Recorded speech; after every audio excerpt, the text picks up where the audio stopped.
Olá, tudo certinho? Conforme prometido, hoje nós vamos iniciar então, toda terça e sexta-feira, nós vamos iniciar agora uma série sobre como conhecer a mente do nosso filho. O tema de hoje eu coloco um título até embasado numa fundamentação teórica, eu logo vou apresentar para vocês um livro muito bom que para quem gosta de ler, para poder conhecer um pouquinho mais. Mas nós vamos trabalhar hoje com o tema integrando o nosso cérebro, ou o cérebro do nosso filho. Sempre quando eu trago aqui a respeito de crianças, o aprendizado começa primeiro conosco, tá? Com você aí do outro lado, comigo aqui, nós temos todos os dias muito o que aprender.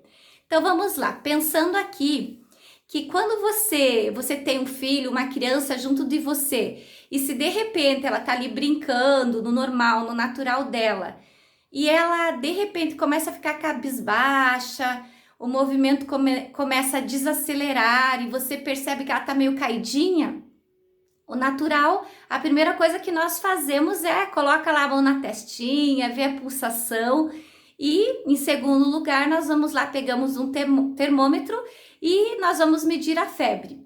Se por um acaso a febre dá acima de 38, 39, naturalmente a primeira ação é você ligar para o pediatra, marcar uma consulta e nessa consulta onde você encaminha o teu filho, o que vai acontecer? O pediatra ele vai ali dar um diagnóstico, dizer ou vai pedir alguns exames e posterior a isso vai ter um diagnóstico que de repente o teu filho estava com uma infecção na bexiga ou estava febril porque estava com a gargantinha atacada, com alguma inflamação e você medica e ok, tudo certo, foi só uma reação física ali que aconteceu e ok, superado.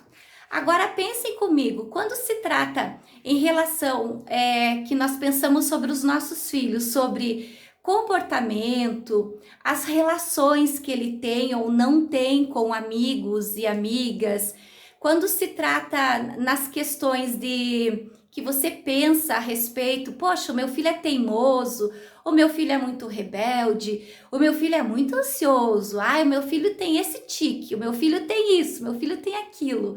Geralmente, quando se trata sobre comportamentos, nós até podemos verificar uma ação, às vezes, que não é de acordo com a forma em que você quer educar o teu filho, você sente que a rota está sendo mudada, mas você não vai em busca, às vezes por inocência, mas muitas vezes porque você acha que é natural, porque de repente, às vezes, um mau comportamento, ele pode não vir somente de uma vivência, ele pode vir de uma patologia, talvez o teu filho tenha algum transtorno, ou talvez não tenha transtorno.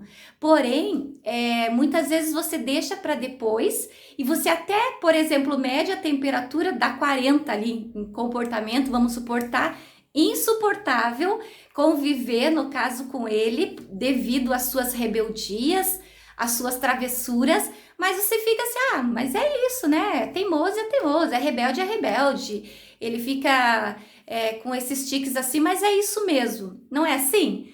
Quando se condiz com comportamentos, nós temos alguma inocência de deixar para depois.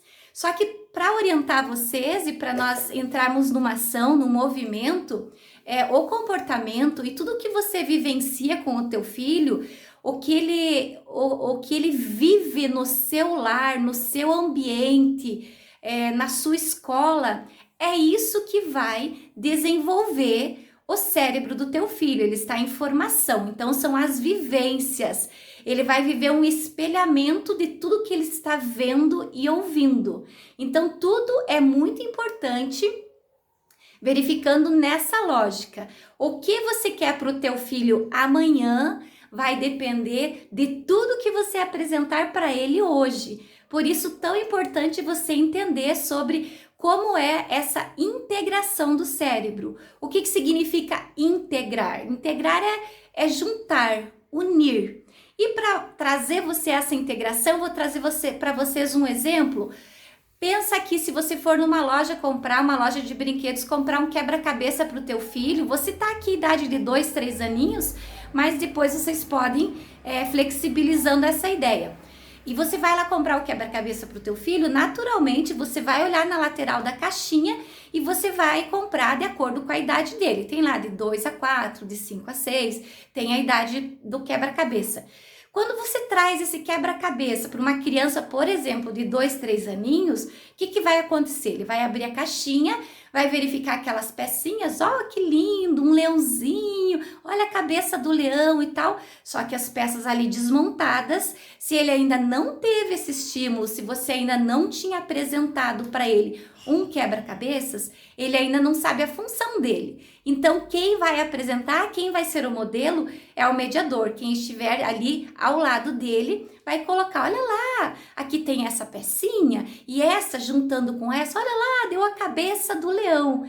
Entenderam? Você começa a integrar a criança sobre aquele jogo, no caso, sobre aquele quebra-cabeça, que ele tem uma função. Talvez na primeira vez ele não vai conseguir, 2, 3 vezes, em algumas tentativas, às vezes até da primeira vez consegue, mas cada criança tem o seu ritmo. E vai lá e vai montar o quebra-cabeça porque você apresentou, porque você mediou a ele. Por isso, tudo que você apresentar, a música em que você apresentar, a fala, os teus jeitos, o teu tom de voz, tudo o teu filho ele vai espelhar. Então vamos lá. Pensa agora se você comprasse errado o quebra-cabeça de 1.000 peças e fosse apresentar para o teu filho esse quebra-cabeça de 1.000 peças e apresentasse para ele. Claro que ele ia adorar, só que ia virar uma verdadeira bagunça, uma divertida bagunça, sem função, porque uma criança de 2 aninhos, 3 aninhos, ela indica, né, se ela não tiver altas habilidades, indica que ela não vai conseguir montar um quebra-cabeça de 1.000 peças. O que vai acontecer? Ela só vai ficar ali brincando sem função. Da mesma forma que eu quero trazer para vocês hoje, como que você integra o cérebro do teu filho, como que você une a tua linguagem de acordo com ele. Pensa que quando, de repente, ele sobe em uma mesa ou numa cadeira ou num local perigoso e você só fala assim, desce daí agora, ou de repente ele coloca sujeira dentro de um copinho que ele está tomando água e você tira aquele copo repentinamente e fala, isso é feio. Essas palavras, essa maneira em que você coloca é como se fosse o quebra-cabeça de 1.000 peças para uma criança de 2 a 3 anos. Ela passou a não entender o que você falou e essa ação ela vai se repetir porque ela não entendeu. Aí a ação se repete do mau comportamento que você acha que é e você pensa, meu Deus, esse meu filho é teimoso ou, ai, meu filho não aprende nunca que não pode colocar sujeira dentro do copo. Meu filho não aprende que esse daqui não é o lugar para subir. Porém, não é que o seu filho ele não aprende. Claro, você vai constatar se o teu filho não tiver um transtorno, alguma patologia. Mas se ele tiver um desenvolvimento neural que está numa fase que você vê que ele é bem saudável em relação a essa proposta que você está passando para ele, é como se você, quando você fala, quando você joga o verbo e só fala, ai que teimoso, desce daí, vai agora pensar, vai agora de castigo, tira ele da situação e você não envolve, não integra essa linguagem a ele, essa ação vai se repetir porque ele não entendeu. É como se você jogasse as 1.000 peças do quebra-cabeças lá para ele. Então, não é nessa fase onde o cérebro se integra, é como se você fosse acolher a tua criança. Então, de repente, ela faz uma atitude errada e você quer corrigir, não vai adiantar você falar um monte de coisas para ele, ou de repente você vai lá e coloca ele para pensar. Gente, pensar o quê? Você não desenvolveu um pensamento com ele. Então, a melhor forma que eu sugiro para vocês nesses momentos é que você, na tua vivência mesmo, você coloca, olha, como é bom, por exemplo, lá do copo, né? Olha como é bom tomar uma água fresquinha, sem sujeira, porque essa água com sujeira vai trazer bactéria para você, vai ficar com dorzinha de barriga. E você fala de acordo com a idade dele, né? Bactéria nem vai entender o que é bactéria. Mas assim, você fala de acordo. Se tem 5, 6, 7 anos, já vai entender o que é uma bactéria, porque já está começando a desenvolver algumas linguagens. Claro que isso sempre dependendo da escola em que ele está e do estímulo que ele recebe de leituras ou das tuas falas em casa. O desenvolvimento também acontece do cultural de cada criança. Então pensa comigo, o comportamento, os relacionamentos que o teu filho tem e todas as vivências, ele precisa integrar. Então não vai bastar você soltar o verbo, falar um monte de coisa, simplesmente colocar ele para sentar e ficar pensando se você não explicou dentro da idade dele, apresentando aquele quebra-cabeça de 2, 3 aninhos para ele entender. Aí você vai integrar. Aí de repente, no outro dia que ele fizer aquela ação, por exemplo, vou subir naquela mesa alta, a mamãe disse que talvez se eu subir aqui é muito alto para mim, eu posso cair, eu posso me machucar. Às vezes ele vai querer ter a experiência de cair, mas existem crianças que vão receber já da primeira vez e ele vai conseguir integrar, ele vai pegar aquela fala da mamãe aqui, aquela fala do papai aqui, vai juntar e vai perceber, poxa, se eu subir ali, eu posso fazer dodói, né? Se ele é pequenininho, você vai falar dodói. Se ele for maior, não, eu posso me machucar, eu não quero me machucar, eu quero continuar brincando. Isso é integrar o cérebro na tua conexão, no caso, com o teu filho. Nesse momento, eu trouxe um vídeo há alguns dias atrás sobre uma brincadeira do telefone sem fio.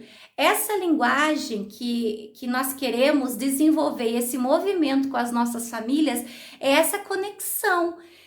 Percebe também que nós adultos, às vezes você está lá, está com conflito, está muito triste, está às vezes recebendo uma notícia ruim e de repente vem alguém que te acolhe e só fala ali, vai dar tudo certo, olha, eles vão fazer isso, vai acontecer isso. Você não se sente integrado? Não parece que as pecinhas, elas são montadas dentro do teu cérebro? Da mesma forma a criança, por que às vezes a gente quer que a criança entenda coisas que nem nós adultos entendemos? Mas ok, passando para vocês sobre isso, para nós irmos movimentando essa ideia de como integrar o cérebro dos nossos filhos e trazendo o quê? Uma parte de tranquilizar vocês. Lembrem sempre assim, vocês erram daí, eu também erro daqui, nós somos imperfeitos, não existem famílias perfeitas, não existem pais perfeitos, mas que a cada dia nós podemos ser melhores, e melhores para nós, e melhores para os nossos filhos. Porque muitas vezes eu vejo até agora, em relação à pandemia, tem muitas questões da nossa vivência cultural que nós não acreditamos, nós não queremos acreditar nas verdades. Muitas vezes a ciência, que Deus mesmo fala que a ciência se multiplicaria, Ele capacitou pessoas para isso, muitas vezes nós não acreditamos e achamos assim, não, isso não tem nada a ver. Não, falar da criança dessa forma não adianta, meu filho entende dessa forma. Muitas vezes nós queremos como se fosse lutar contra a maré e não acreditar no que a ciência nos apresenta. Então, o que eu apresento para vocês aqui não é a minha opinião, são estudos científicos e pesquisadores seríssimos da área do neurodesenvolvimento, e eu quero trazer para vocês um movimento e uma linguagem um pouco mais simplificada para que a gente venha entender sim que a ciência é verdade, e também Deus nos fala que a verdade, se você conhece a verdade te libertará. Então, se você conhecer um pouco mais o seu filho, se abrir para isso, para conhecer um pouco mais da mente dele, como que ele pensa internamente, você vai se desenvolver junto com o seu filho e vai ter a família, o filho, respeitando ele, respeitando as habilidades que vêm natas, que vêm de Deus, mas também conseguindo inibir alguns comportamentos que são tidos muitas vezes da vivência e do espelhamento de nós pais. Então pensa aí sobre essa integração, sempre quando você for soltar o verbo para o teu filho, lembra do quebra-cabeça de 1000 pecinhas para uma criança de 2, 3 aninhos, ela vai ficar confusa. Reflita sobre isso, que no próximo vídeo eu vou trazer sobre um exemplo real, uma vivência que eu tive em escola e uma vivência também dentro da minha família sobre como integrar o cérebro, ok? Então até mais no segundo vídeo da série de como conhecer a mente dos nossos filhos. E por hoje eu agradeço a Deus pela oportunidade, a oportunidade de estar aqui. Tô me acelerando aqui com as palavras, pela oportunidade. Agradeço a Deus por você aí na escuta, pela paciência, e vamos lá nos transformarmos juntos, ok? Beijo no coração, muito obrigada!